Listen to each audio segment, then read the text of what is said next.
সৈনিক শহীদ শরীফ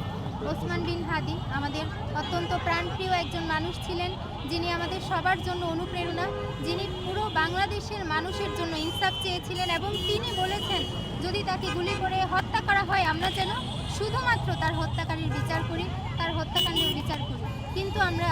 অত্যন্ত দুঃখ ভারাক্রান্তভাবে লক্ষ্য করছি যে তার একমাত্র চাওয়াটাকেই আমরা পাওয়ায় রূপান্তরিত করতে পারছি না। সে তার পুরোপুরি দায় আমরা ইন্টারিমকে না দিলেও আমরা বলতে পারি যে ইন্টারিমে ওইখানে আসলে একটি নীরব ভূমিকা পালন করছে। যেখানে আমরা দেখছি যে খুনিকে চিহ্নিত করে দিয়েছে জনগণই, সেখানে খুনিকে গ্রেপ্তার করার কোনো ধরনের কার্যকরী পদক্ষেপ আমরা ইন্টারিমের পক্ষ থেকে দেখতে পাইনি। আমরা বলতে চাই যে খুনের সাথে ইন্টারিম হয়তোবা জড়িত না, কিন্তু ইন্টারিমের যে আচরণ সেই আচরণে মনে হচ্ছে তারা আসলে অপরাধীদেরকে স্পেস দেওয়ার চেষ্টা করছে বা তারা এই বিচারিক প্রক্রিয়াটাকে পিছিয়ে দেওয়ার চেষ্টা করছে, যেটার প্রতিবাদেই আমরা আজকে এখানে একত্রিত হয়েছি। শহীদ শরীফ ওসমান বিন হাদির হত্যার বিচারের দাবির যে দীর্ঘসূত্রিতা, এই দীর্ঘসূত্রিতার প্রতিবাদ জানাতে আমরা আজকে মানববন্ধনের আয়োজন করেছি। গত রাতেও আমরা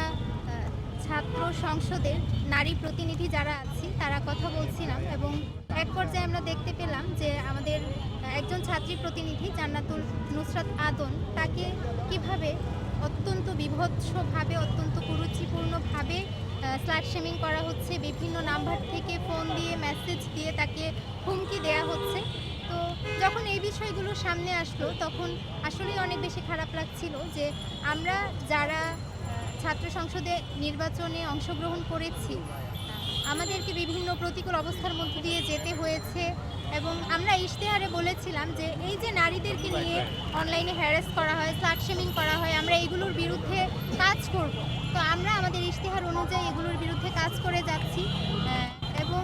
এই যে আমাদের কিছু প্রতিকূলতা আছে এগুলোকে সামলিয়ে আমাদেরকে সামনে আসতে হচ্ছে এই কারণে যে এই বিষয়গুলোর বিরুদ্ধে আমাদেরকে কাজ করতে হবে,